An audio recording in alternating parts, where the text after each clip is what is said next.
Penciptaan itu ternyata tiada henti. Tidak ada titik henti proses penciptaan. Makanya orang-orang fisika juga mengatakan bahkan alam semesta ini sebetulnya tidak pernah berhenti berkembang. Jadi bumi ini, alam semesta ini terus mengembang, terus mengembang. Kita tidak melihat kejadian apa-apa di sekitar bumi kita. Padahal sebetulnya ya, laporan dari teleskop yang dipasang di luar angkasa, mereka melaporkan ternyata begitu banyak kejadian di sana. Bahkan yang disebut dengan kematian bintang, kemudian bagaimana bintang-bintang yang mati itu ditelan oleh lubang hitam, bagaimana massa yang masif itu meledak, bahkan itu terus-menerus terjadi. Cuman ya alhamdulillah ya, kejadian itu tidak disaksikan dekat dengan bumi kita, sehingga kita di sini merasa aman, nyaman, seakan-akan bahwa bumi ini statis. Padahal sebetulnya alam semesta ini terus berkembang dan dinamis. Oleh karena itu maka proses penciptaan itu terjadi setiap saat, tiada henti. Jadi setiap saat dalam hidup adalah saat penciptaan, tiada henti. Dan semesta ini berkelimpahan tiada batas. Jadi oleh karena itu ada kata-kata bijak yang sangat luar biasa. Ya, bumi ini sebetulnya cukup buat semua orang yang bersyukur. Tapi bumi ini mungkin saja tidak cukup bagi satu orang yang serakah. Oleh karena itu maka jangan khawatir para sahabat, berapapun penduduk bumi ini ya yang datang dilahirkan, tentu saja ya sang pemilik semesta sudah tahu bagaimana cara untuk mencukupi semua kebutuhannya. Yang paling penting kita bisa menggunakan pikiran dan perasaan kita selalu positif. Apalagi kalau pikiran dan perasaan kita itu bisa melampaui 51%, tentu saja ya semakin volume pikiran dan perasaan kita semakin positif, maka hal yang positif akan semakin datang bertubi-tubi dalam kehidupan kita. Itu yang disebut dengan keberlimpahan. Oleh karena itu, ya, mari kita ajukan sesuatu permohonan dengan jelas, ya, lewat pikiran dan perasaan kita. Jadi barangkali kita sering mengatakan, kok ya permohonan saya tidak dikabul. Mungkin saja, ya, apa yang kita ajukan itu permohonan kita ini kurang jelas, ya. Artinya tidak diperjelas ya di pikiran dan perasaan kita. Segala sesuatu yang kita dambakan akan datang kepada kita kalau itu sudah diperjelas di pikiran dan perasaan kita. Diperjelas di pikiran dan perasaan kita. Bagaimana cara memperjelas itu? Itu yang akan saya sampaikan saat ini. Ya. Jadi dalam episode kita kali ini akan dijelaskan betapa mudahnya memperoleh uang. Betapa mudahnya memperoleh kesehatan. Betapa mudahnya bisa mencapai karir yang kita inginkan. Betapa mudahnya kita bisa melakukan usaha. Betapa mudahnya kita bisa memiliki hubungan dengan kekuatan cinta. Semua itu sebetulnya sangat mudah kalau kita tahu ilmunya, tahu caranya. Oleh karena itu maka dalam episode yang kelima ini akan dijelaskan rahasia mudah, langkah-langkahnya, proses penciptaan ini seperti apa. Bagaimana cara mewujudkan segala sesuatu keinginan kita, bahkan keinginan yang spesifik sekalipun. Di sini ya akan diberikan rahasia untuk memperoleh yang diinginkan atau untuk mengubah sesuatu yang tidak kita inginkan. Karena apa? Memperoleh yang kita inginkan atau mengubah sesuatu yang tidak kita inginkan, sebetulnya prosesnya sama saja. Semua ada di pikiran dan perasaan kita. Ya, itu. Baik ya. Nah, kembali kepada proses penciptaan. Bagaimana proses penciptaan? Kembali lagi para sahabat. Kita harus kembali mendudukan bahwa dalam Quran surat Al-Fatihah Allah mengatakan Alhamdulillahi Rabbil Alamin. Segala puji milik Allah dan Allah adalah Rabb bagi sekalian alam. Jadi kalau alamin itu dalam bahasa Arab itu sering diartikan berasal dari kata alamat. Jadi alamat itu adalah ciri. Karena apa? Semua yang di semesta ini, baik yang kelihatan maupun yang tidak kelihatan, menandakan keberadaannya, menandakan kehadirannya. Karena tidak ada satu ruang pun di semesta yang tidak ada kehadirannya, yang tidak ada keberadaannya. Jadi sebetulnya ya bukan Allah yang ada dalam diri kita, tapi diri-diri kita ini, semua makhluk ini sebetulnya ada dalam dirinya Allah, ada dalam dirinya Tuhan. Oleh karena itu, orang-orang yang sampai hari ini merasa ada ilusi keterpisahan dengan Tuhannya, sama saja seperti seekor ikan yang setiap saat mengambil kehidupan dari samudra, tapi dia masih mempertanyakan di mana samudra. Makanya sekali-kali ikan itu perlu loncat dari samudra. Maka ketika ikan itu loncat dari laut, dia baru bisa menyaksikan, oh ternyata ya, itulah tempat hidup saya. Makanya untuk tahu bahwa dia selama ini tinggal dalam laut, sekali-kali dia harus keluar dari lautan. Makanya coba perhatikan ya, ikan lumba-lumba ya, ada yang loncat ke atas. Kenapa loncat ke atas? Dia sedang merasakan sensasi. Bagaimana keluar dari medan kehidupannya sendiri. Sehingga dia bisa meyakinkan bahwa sebetulnya dia bersama dengan tempat hidupnya. Baik ya, kita masuk lagi kepada proses penciptaan. Jadi proses penciptaan itu para sahabat cuma 3 saja. Sangat sederhana. Yang pertama, bayangkanlah. Yang kedua, rasakanlah. Yang ketiga, terimalah. Ini kata-katanya sederhana, tetapi harus dipahami dengan cermat. Jadi yang pertama, bayangkanlah. Yang kedua, rasakanlah. Yang ketiga, terimalah. Nah, oleh karena itu maka Einstein pernah mengatakan, ya, jadi kalau pikiran itu hanya menghubungkan kita dari A ke B. Sedangkan imajinasi bisa menghubungkan kita dari A ke B, ke C, ke D, sampai ke Z. Bahkan tanpa batas. Itulah hebatnya imajinasi. Jadi imajinasi yang saya maksud di sini. Ya, bayangkanlah, rasakanlah, dan terimalah. Bagaimana membayangkan? Langkahnya seperti apa? Awas, jangan salah ya. Yang pertama, gunakan pikiran untuk memfokuskan dan membayangkan apa yang kita inginkan. Tentu saja, ya, alatnya adalah pikiran. Yang pertama, gunakan pikiran untuk memfokuskan dan membayangkan apa yang kita inginkan. Yang kedua, bayangkan diri kita berada bersama dengan yang kita inginkan itu. Jadi tidak cukup hanya dengan membayangkan apa yang kita inginkan. Tidak cukup hanya dengan memfokuskan pikiran kita pada yang kita inginkan. Tetapi harus melampaui yang kedua. Apa itu? Bayangkan diri kita berada bersama dengan yang kita inginkan itu. Jadi yang kita sudah bersama dengan yang kita inginkan itu. Walaupun masih dalam pikiran, tapi pikiran sudah bisa menjangkau ke sana. Itu hebatnya pikiran. Pikiran itu luar biasa, ya, jangkauannya sangat luas. Jadi yang pertama, gunakan pikiran untuk memfokuskan dan membayangkan apa yang kita inginkan. Yang kedua, bayangkan bahwa diri kita sudah berada bersama dengan yang kita inginkan itu. Walaupun baru dalam pikiran. Lalu yang ketiga, bayangkan diri kita melakukan berbagai hal dengan apa yang kita inginkan itu. Jadi kita ini ya sudah melakukan berbagai hal. Walaupun baru tingkat pikiran dengan yang kita inginkan itu. Dan yang keempat, bayangkan diri kita memiliki yang diinginkan itu. Jadi saya beri contoh lah sederhana ya. Ya, saya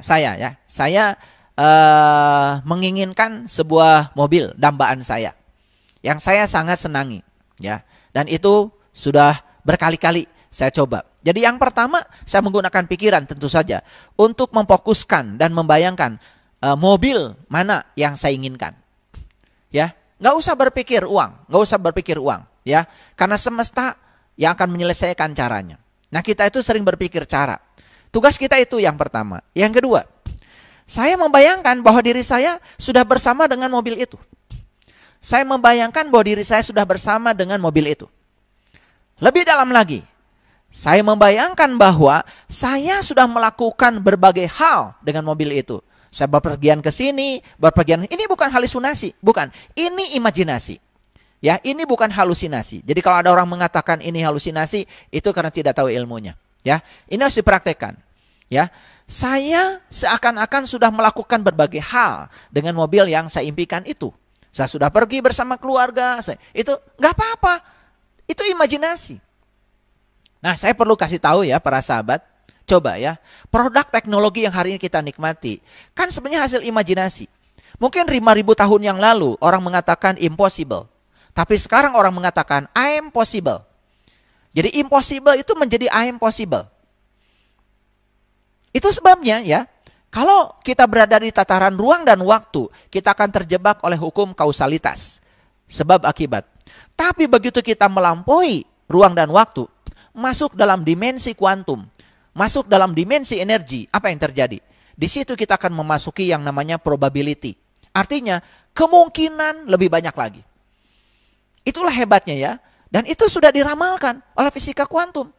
Ya, bahwa apa yang dapat kita bayangkan sebetulnya itu sudah ada barangnya, sudah ada kejadiannya saat ini. Cuman apa? Hanya soal waktu untuk hadir dalam kehidupan kita. Kita yang harus menariknya. Jadi para sahabat, sekali lagi ini agak dalam ya.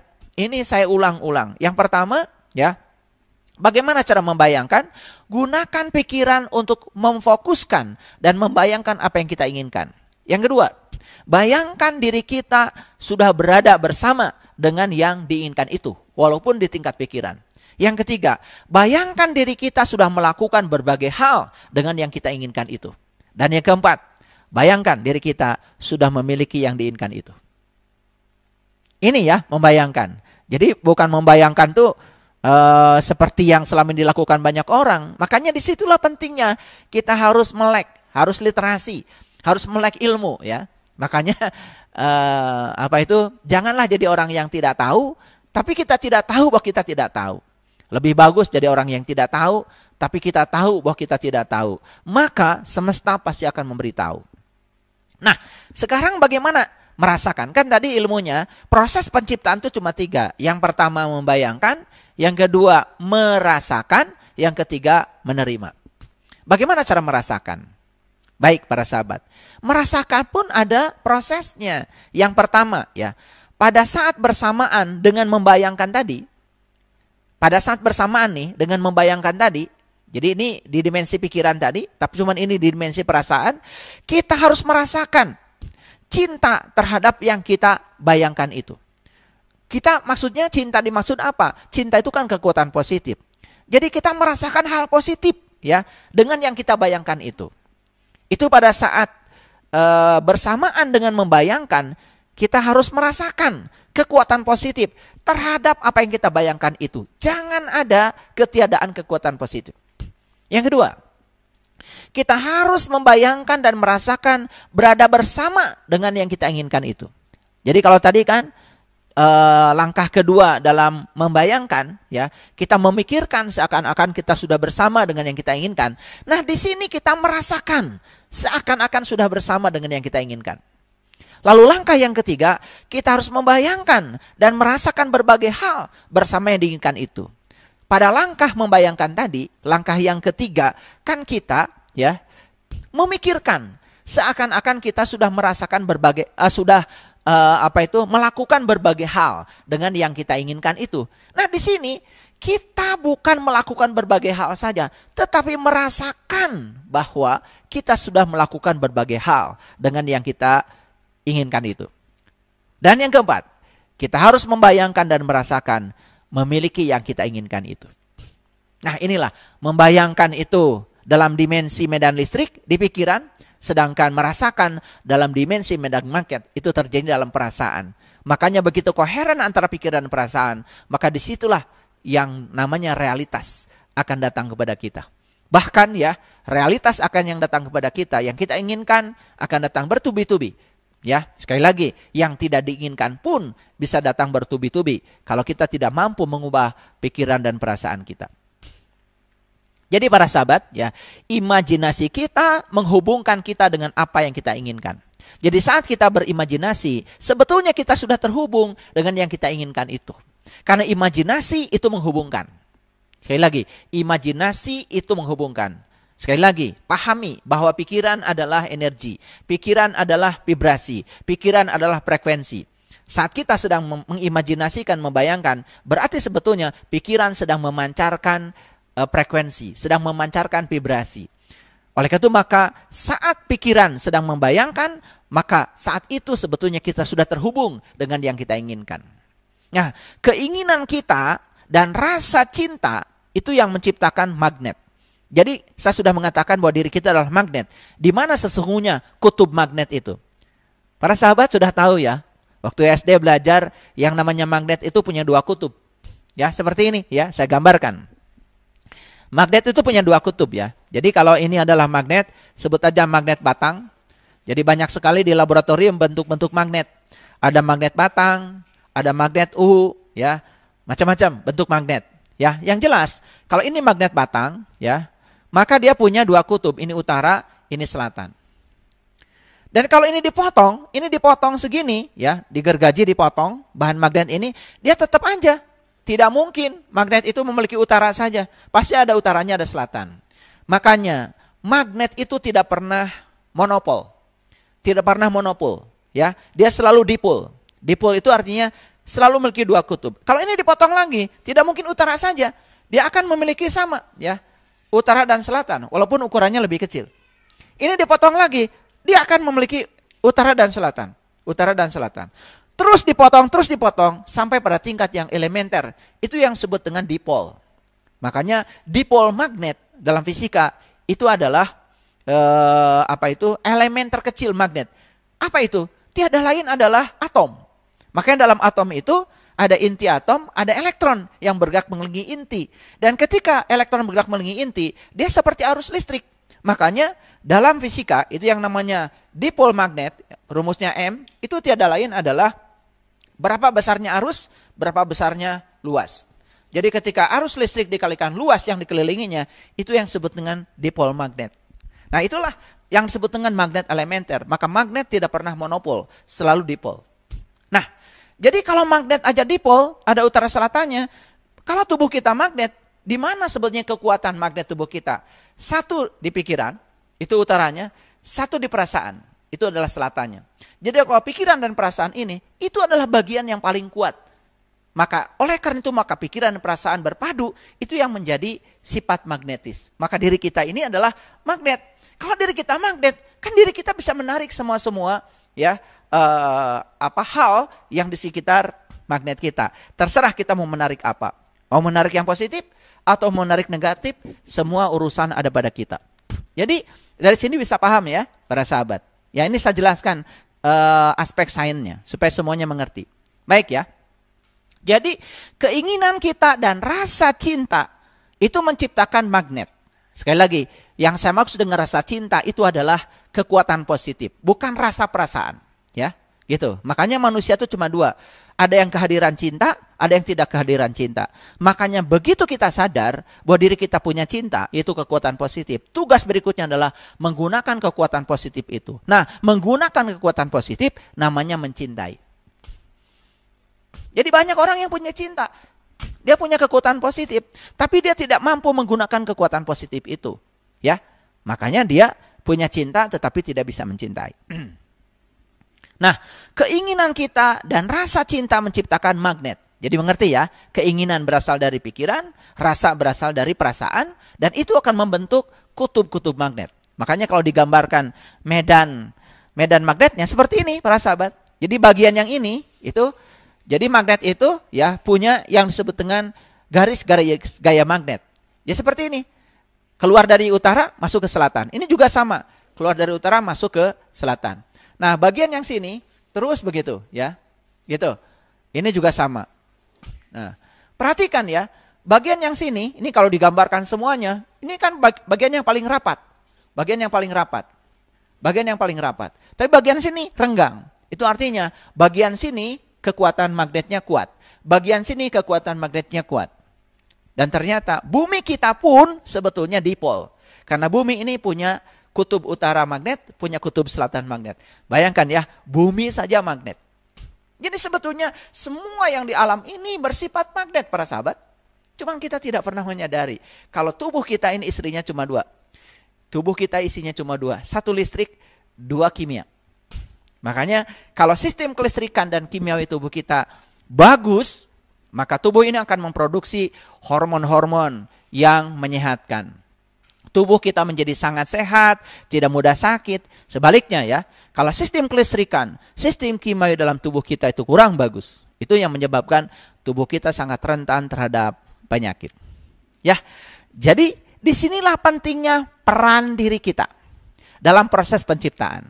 Yuk, kita mau berperan apa dalam proses penciptaan gitu?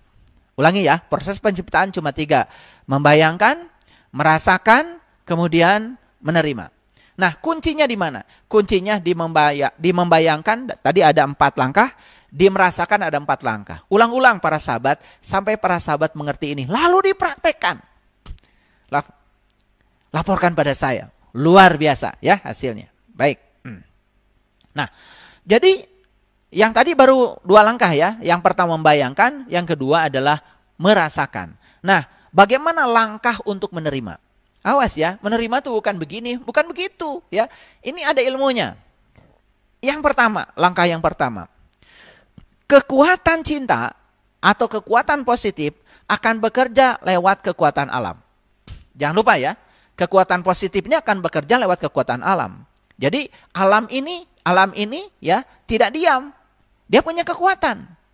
Baik yang kasat mata maupun yang tidak kasat mata. Untuk apa? Untuk menghadirkan apa yang kita inginkan. Jadi sebetulnya yang kita inginkan ini tentu saja bukan dihadirkan oleh kita.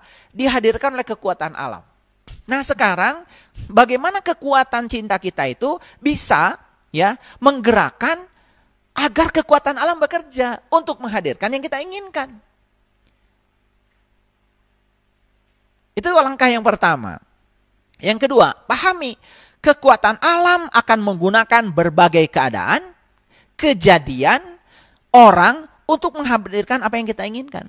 Jadi, ya cara alam menghadirkan yang kita inginkan ini pasti dong menggunakan berbagai keadaan atau orang, ya, atau apa saja yang menjadi lantaran. Kan tidak mungkin kan uang jalan ke rumah kita karena dia tidak punya kaki.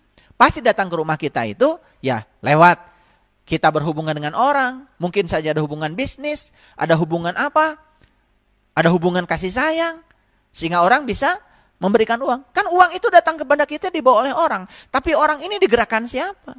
Digerakkan oleh kekuatan alam. Lalu kenapa alam bisa menggerakkan orang ini? Karena kita yang mengundangnya. Kita yang mengundangnya lewat pikiran dan perasaan kita. Ya, itu mekanismenya. Jadi apapun yang kita inginkan, kita harus menginginkannya dengan sepenuh hati. Jadi kenapa yang kita inginkan tidak datang kepada kita? Saya pastikan para sahabat menginginkannya tidak sepenuh hati. Membayangkan dan merasakannya tidak sepenuh hati. Langkah membayangkan dan langkah merasakannya belum tahu caranya. Dan saat ini di episode yang kelima saya beritahu caranya. Luar biasa ya, silakan dipraktekkan. Jadi keinginan itu adalah cinta. Kembali lagi kepada episode yang pertama, episode 1.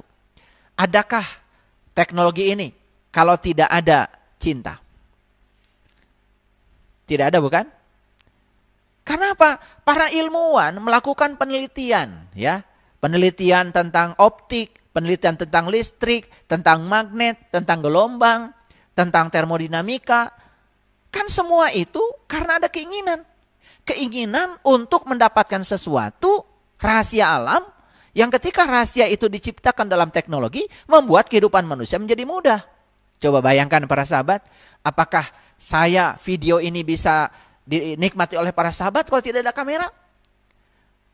Apakah video ini bisa dinikmati para sahabat kalau tidak ada IT? Kan tidak ada. Dan semua penciptaan, semua penemuan, bukankah sebetulnya berasal dari keinginan positif yang dimiliki oleh para ilmuwan? Maka kita harus berterima kasih pada mereka. Kalau nggak ada mereka, tidak ada teknologi.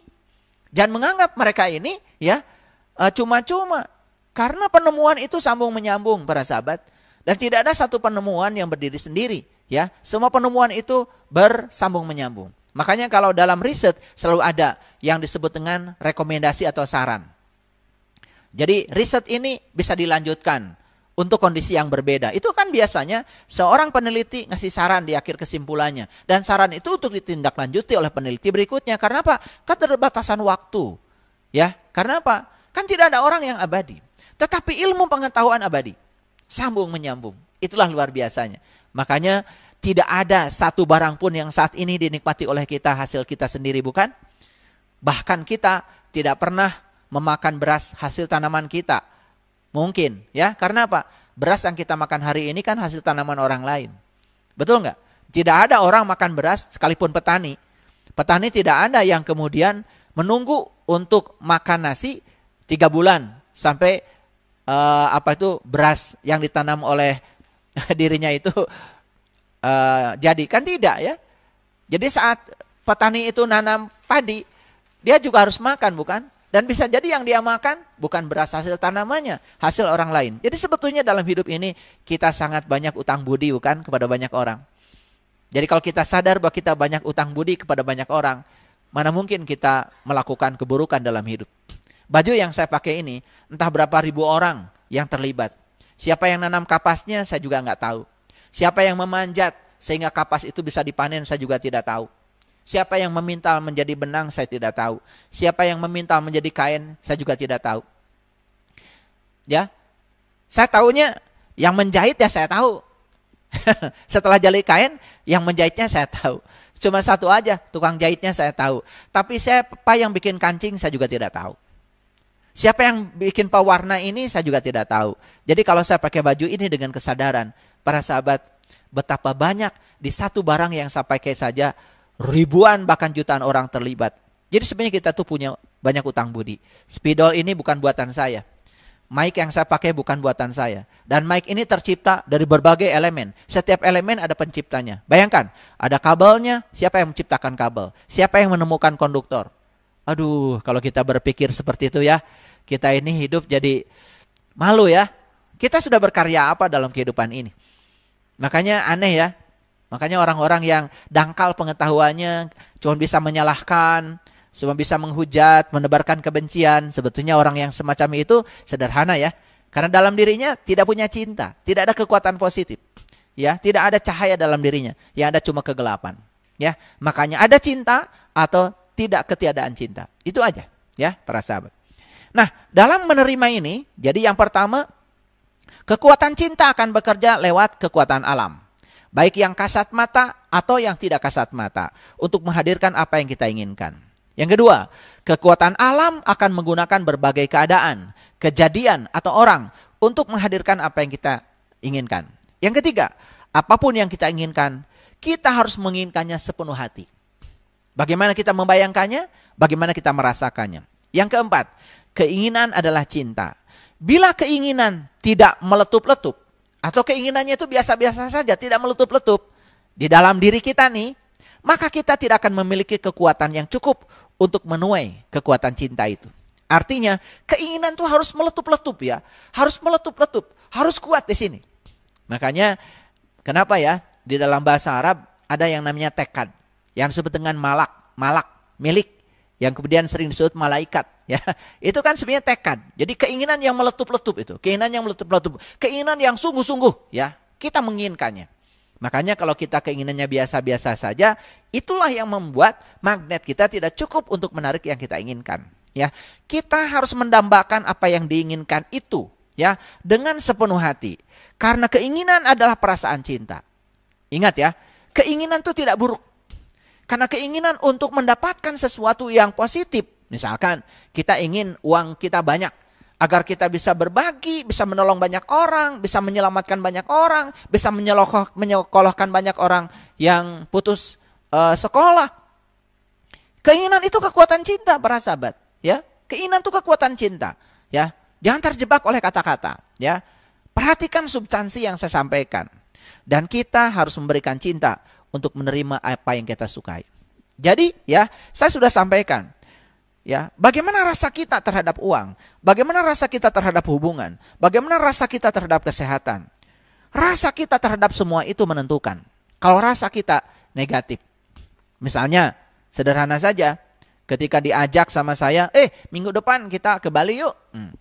Nah, kalau rasa kita negatif, langsung, wah, uang dari mana? Itu rasa kita terhadap uang sudah negatif. Maka kita tidak akan pergi ke Bali. Tapi setidak-tidaknya kalau rasa kita positif, yuk, pasti ada uangnya. Pasti saya punya uangnya. Pasti saya ke Bali.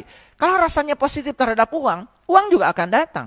Jadi sebetulnya rasa kita yang menarik. Nah, jadi ketika rasa kita positif akan menarik hal yang positif. Berarti yang kita inginkan. Kalau rasa kita tidak positif, kita menarik yang tidak kita inginkan. Apa itu? Ketiadaan uang. Sehingga orang pergi ke Bali, kita tidak ikut pergi ke sana. Karena apa? Ya karena kita ya tidak sepenuh hati menginginkannya. Dan ini dianggap sepele ya. Padahal ini adalah hal yang sangat bagus ya. Sangat penting ya. Ini adalah kuliah yang sangat penting para sahabat. Oleh karena itu, pahami, cermati setiap kata yang saya sampaikan. Coba mulai dipraktekkan dalam hidup ya. Jika perlu nanti kita kopi darat lah ya. Silahkan ya kalau tidak percaya dengan apa yang saya sampaikan ya. Itu luar biasa. Luar biasa ya, luar biasa. Dan saya sekali lagi tidak pernah mau menyampaikan sesuatu yang saya tidak mengalaminya, yang saya tidak merasakannya, yang saya tidak mengetahuinya, yang saya tidak memahaminya. Saya tidak berani menyampaikan sesuatu yang cuma apa kata orang.